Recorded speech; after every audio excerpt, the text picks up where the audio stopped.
It's my great privilege to introduce to you the 2025 graduating class of OCAD-U and all our distinguished guests as well. To my dear friend, Professor Emeritus Tim Whiten, one of Canada's most innovative, multidisciplinary artists, a dedicated and empathetic educator, and a leader of exemplary character. For over 50 years, I have deeply admired Tim's diverse practices in sculpture, drawing, printmaking, installation, and performance. Since the 1977-79 academic years, when Professor Whiten and I were colleagues at York University, I have witnessed and been inspired by his extraordinary wisdom and insights as a teacher and mentor for generations of students and peers. Over those many decades, our professional relationship as artists has been sustained, and I've greatly benefited from our deepening friendship. As well, Tim has been represented by the Olga Corpus since the mid-'80s. Since the late 1960s, when Tim moved to Toronto to accept a professorship at York, he has achieved significant critical attention for his profoundly independent artwork that simultaneously embodies a sense of both the transcendent and the material.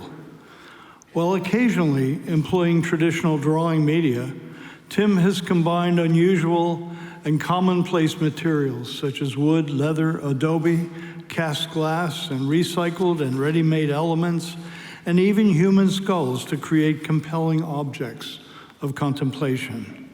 He has consistently explored diverse philosophies, aesthetic conventions, and spiritual beliefs, often celebrating his African-American Canadian heritage.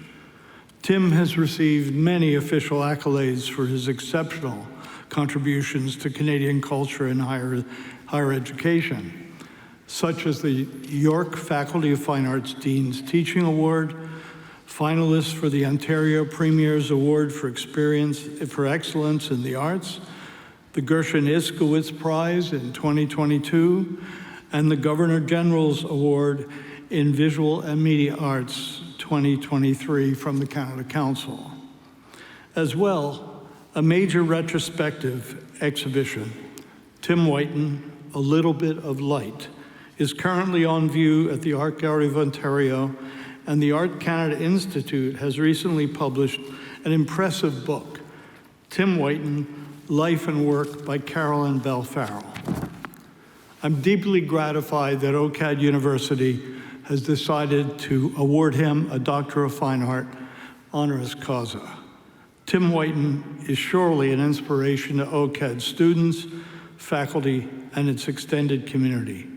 I'm profoundly honored to present my dear friend, Tim Whiten.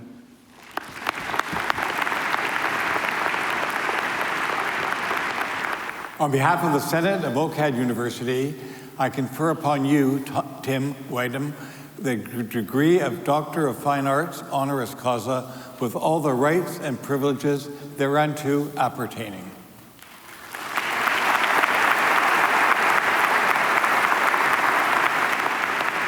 Congratulations, Doctor.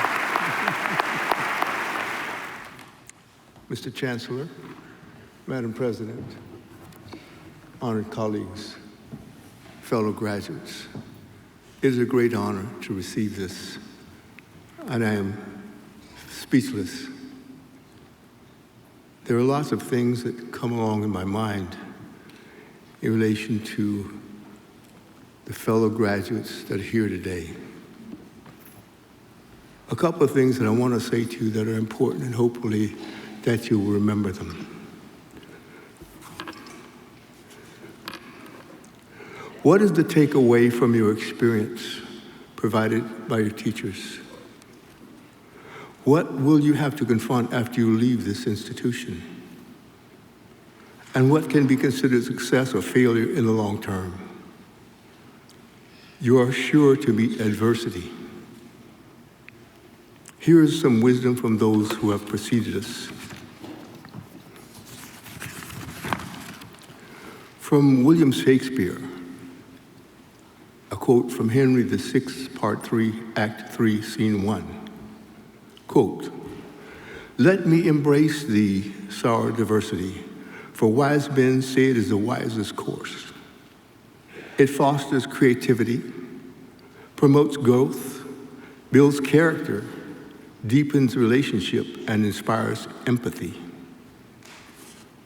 And from Rudyard Kipling, from If, Brother Square Toes, quote, "If you can keep your head about you when all are losing theirs and blaming it upon you, if you can trust yourself when all men doubt you, but make allowance for their doubting too, if you can wait and not be tired by waiting or being lied about, don't deal in lies, or being hated, don't give up and give way to hating, and yet don't look too good nor talk too wise.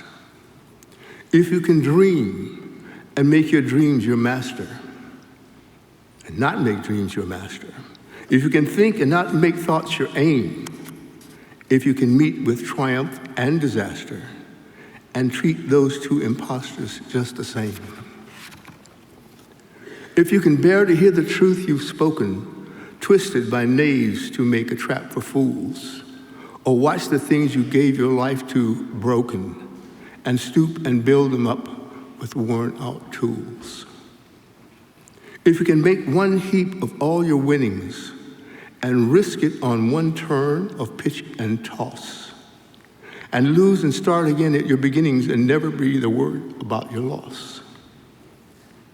If you can force your heart and nerve and sinew to serve your turn long after they are gone, and so hold on when there is nothing in you except the will which says to them, hold on.